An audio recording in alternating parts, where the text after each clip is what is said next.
Welcome to the Freud's Angels weekly reading, bringing the collective guidance and understanding for this week's energy. Remember, never give your power up to a reader or a reading. You always have the power of autonomy. Hey, angels, welcome to your weekly reading. We are reading from the 21st through the 27th. It's a pretty big week, y'all, but let's get into the cards first, and then we'll talk about astrology after. Vanessa, what's your mermaid saying? Well, considering what you just said, this just made a little bit more sense.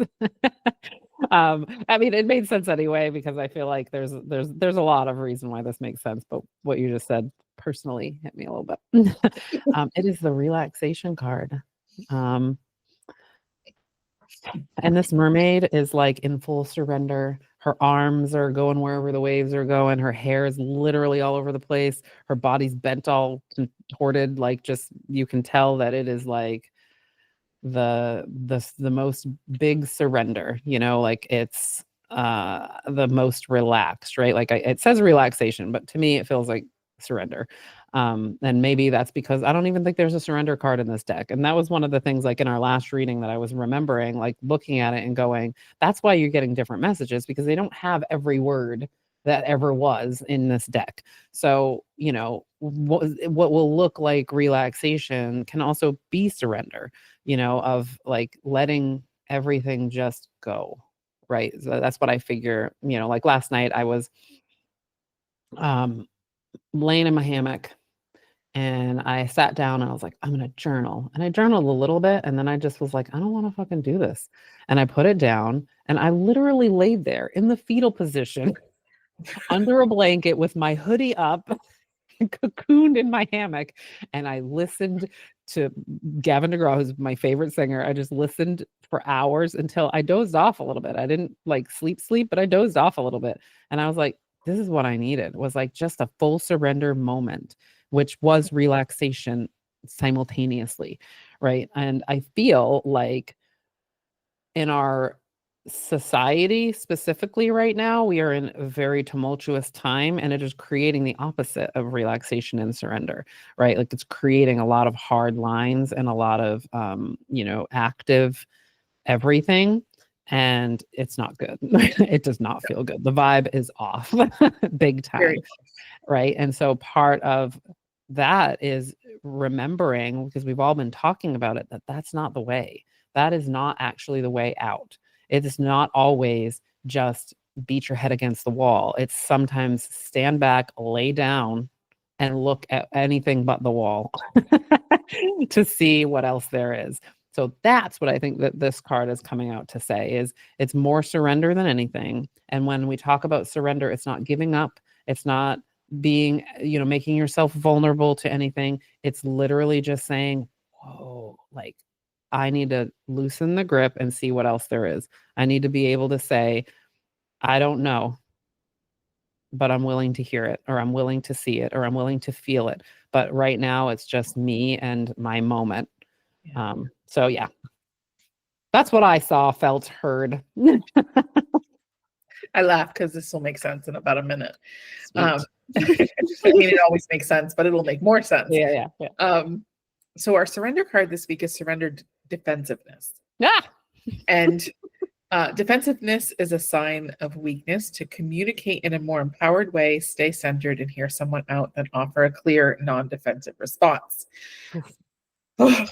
Defensiveness. It's not a sign of weakness. It's a sign of pain. It's a sign of trauma that lives within the body and the psyche. It's a sign of old tapes that are playing. It's hitting up against some cellular memory and previous events in your life where you had to be defensive because of some belief or some reason. So I don't like the word weakness in this situation. There's a lot more underneath it that needs to be understood and loved. Like, you can't shame yourself while surrendering something. It's not, it doesn't feel good. So I would say, you know, it's the idea of surrendering defensiveness, because and just not even, how do I explain this in words and not just in thought? When you're surrendering defensiveness, it's like surrendering almost the need to be right. And like that sense of like needing to prove yourself, needing to push, you know, make yourself heard or understood or the desperate need of it. And kind of sending yourself that sense of, no, take a moment, take a pause and look, why do you feel the need to be defensive? What are they saying, and how is it being translated internally through your filter that they may not be saying it in that way? They may be saying something completely different. Maybe they are saying it, but maybe they're not. But when it hits up against the energy of a cellular memory of any trauma or any situation that is like that, it's going to make that response so much hotter.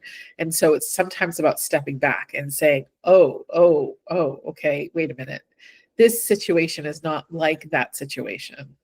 They're actually communicating with me. And how do I hear this and respond in the way that is neutral and then go tend to myself? Now, the numerology card this week is number 37, and it's called Time Out. Again, that's another, I was like, okay, we're pulling cards, quite cohesively today. We got a loud message this day. Yeah. And the timeout is it's about, giving yourself that gift of break, of rest, of that sense of if you're in a situation where you feel you need to be defensive, that is toxic or harmful, or maybe you're just overwhelmed, under rested, you're tired, you're exhausted, and you're just defensive because you don't have the mental and physical capacity to be neutral or to listen without being defensive. Because I know when I'm tired, my knee-jerk reaction is just to be emotionally volatile, and it's not good. So there's many reasons why you could be defensive, but it's giving yourself the space and time to kind of rest, to come back to center, to really clear your space, clear your energy, kind of get out of the funk, rest, whatever it is, or just tend to your own needs, right?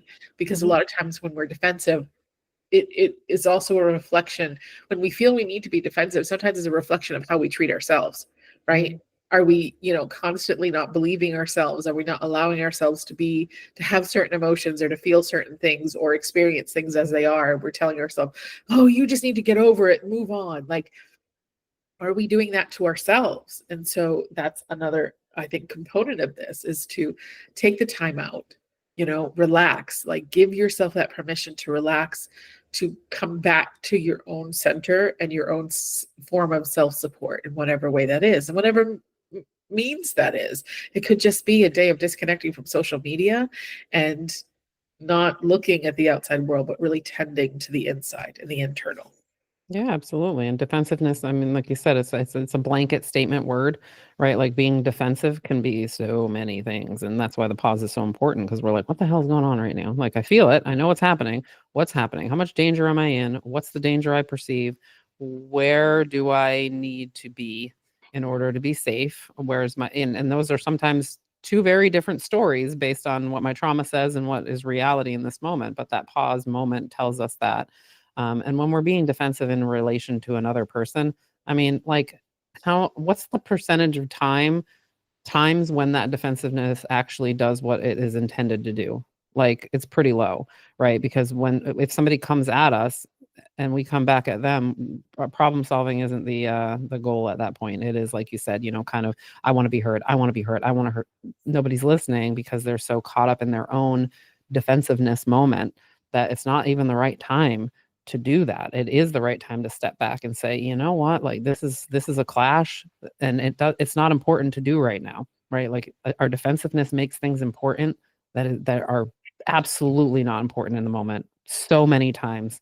Even if somebody's coming at you and you feel like you have to explain yourself, again, the percentage of times where that person can listen to you explain themselves is pretty low, because they're already there at that belief point of their own. And they're going to hold on to it because they're in their own trauma moment, right? And so that's the reality of it. And then, most of the time, my question to myself is so where does this actually ruin your life? That you have to fight so fucking hard? Are they going to drain your bank account? Are they going to come in your house and take your stuff? Are they going to do something to your kid? These are the things that are actually important to you. Do they have the power to do that with the words they just said? Yeah. No, they absolutely don't, because I'm the one with, the co-creation power here, not them. So whatever they're trying to say I am, None of my business. You can believe that. You can go tell other people that too. I believe in myself. I believe in my divine protection. I believe in my path because I believe in my integrity, right? And that helps me, get away from my defensiveness. And it does help me get back into that surrender, relax moment of just being like, this is not that big a deal. This really isn't as big a deal.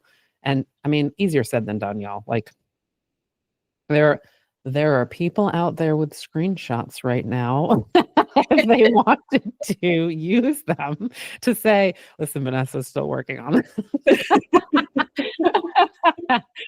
But they also, if they, do the secession of it, we'll see that I have done a much better job. So I am actually working on it, but that's because I have to do this work too. I have to sit and be like, what the hell are you doing right now? Why are you freaking out? Why are you lashing out? Why are you over explaining? What do you think is the goal of that? And what hurt is that coming from that you need to tend to yourself? Because that person can't do it for you. So yeah, I love this. I love these messages that we're getting this week, especially if things are going to be a little bit rough astrology wise. We're going to need to be holding on to these because when we're crunchy, all of these things matter. They do. Let me share our money card this week and then we'll get into astrology. I am all I need to manifest wealth. Amen. Amen. And so it is. Okay, let's talk about astrology. So on Sunday today, we have the partial solar eclipse in Virgo. And so look at where Virgo is in your chart, and it will give you an idea of what is being highlighted. It's the solar eclipse. And so there's a lot of like where, again, it's I keep hearing the word illusion. Like, where is illusion? The delusion, like shining the light on it. Look at Virgo, look at where it is. And Virgo, think about Virgo as the perfectionist. Like it is I have a plan for everything. Everybody else is wrong and mine is right. It is organization, it is cleanliness. It is like the opposite of Pisces, which is very flowy and kind of messy. And and so there's that sense of structure that is happening.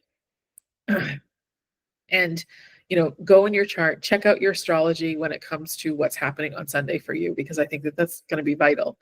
Now, let's talk about the thing that I don't want to happen, but it's going to happen anyways. So on the 24th of September, Mars moves into Scorpio. Mars in Scorpio is vaguely, a little bit more than vaguely aggressive. It's not that it's not comfortable in Scorpio, but it's volatile in Scorpio. And then it squares Pluto. And Pluto in itself is the planet of lessons. It is the planet of sometimes it's also the planet of it's the underworld. Like, you're looking, Mars just went into the underworld. Think about it. It just went 2 times, right? Yeah. Because they went into Scorpio and Pluto. And so it's just, there's a lot of stuff coming up. There's a lot of disruption. There's, we look at social media that's happening right now. It's reflecting a lot of this coming. It's reflecting the eclipse. Everything that's happening in the world is reflecting this. So what could happen in that week? A lot. And so the reason, and I'm not saying this, and we're not bringing this to you to fearmonger you. We're bringing this to you to give you skills, to give you warning, to say, okay, this week coming up is pretty normal. It's pretty normal eclipse season.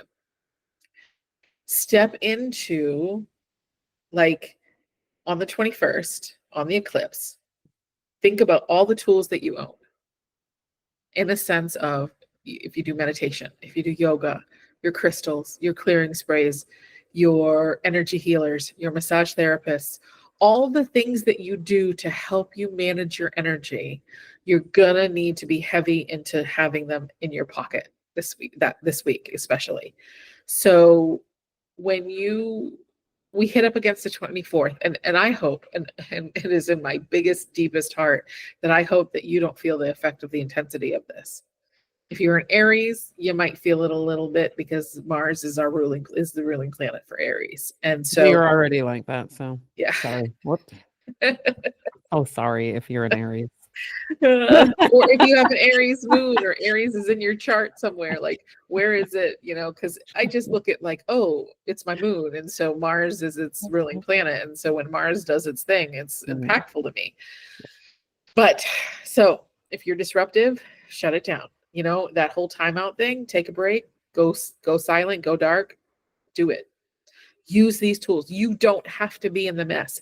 Give yourself permission to detach so that you can manage through without needing to murder people.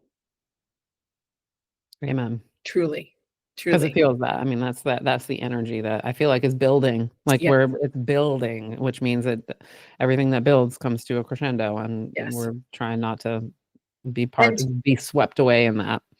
And here's something that, is kind of, I'm reminded of, is that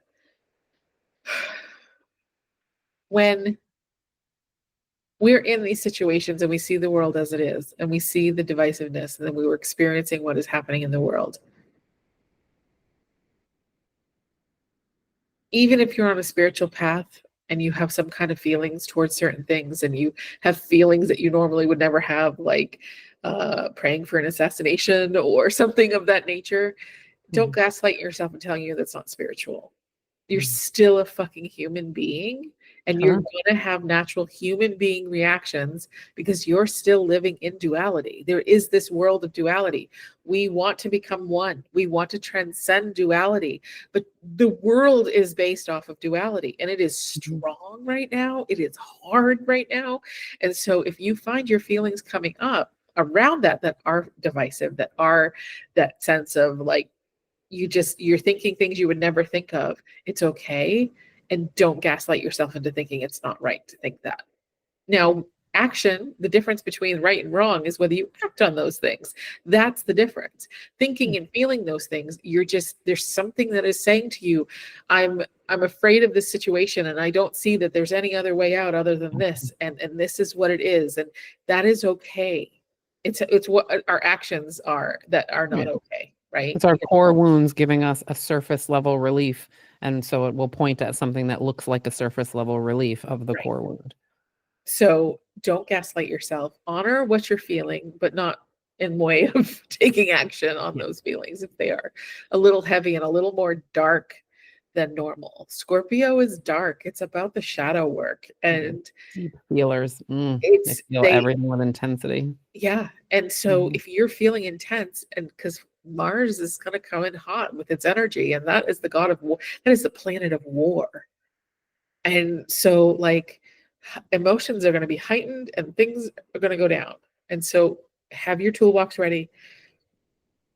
Whenever you hear this, Saturday, Sunday, Monday, whenever you hear this, take a moment, sit down and write down everything that you do in order to keep yourself stable and centered, and rely heavily on those tools. Rely heavily. Wow. And like, if we're being, because again, I mentioned Libra season, it will be Libra season. So I feel like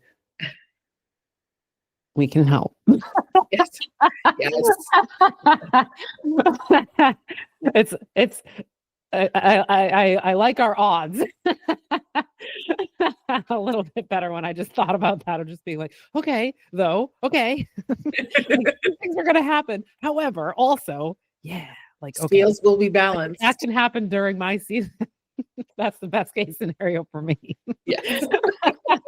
Sorry for everybody that's not experiencing that, but for me, I'm like, ooh, I'll be in like a whole different feeling, because I always am. And so it will definitely, I'll have other energy to access too, but like you said, like those tools of balance, those tools of duality, it's perfect for a Libra conversation. Yep. And I'm having, I don't know. I was like, we need to do something on that day, which is the 24th is what day? Where's my calendar? Let me find my calendar. I think it's Tuesday. 24th is a Wednesday. Oh. So I don't know, but I feel some kind of way about just bringing everybody together and just sitting in their heart and like guiding them into their heart, and just kind of beaming that sense, like coming together on a Zoom call, a live call. I don't know what it is yet, but man, if enough of us come together and sit in our hearts to cope with what we're coping with, that's how we change the world. Like, right. That's how we shift the energy. Yeah. We can't not feel it and experience it because it is planetary. but we can help each other cope with it by coming together in community. Yeah, we don't have to join it. Yeah. And then intensify it. We don't have to do that. Yeah. So, I don't know. Keep Stay tuned.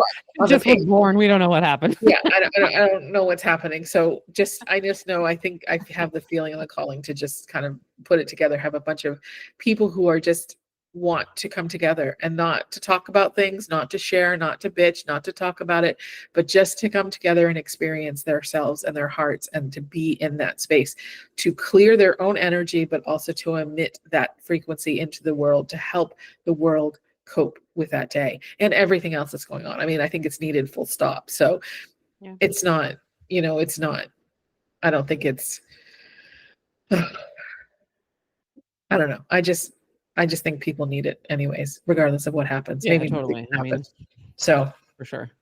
So yeah, so stay tuned for information about that, because I just feel that that's something that a lot of us light workers need to get together and do.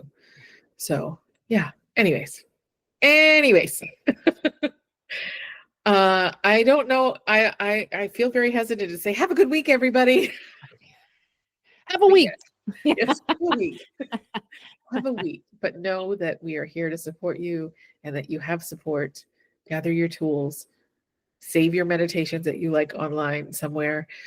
If I end up making one before then, I'll put a link to it in our Facebook page.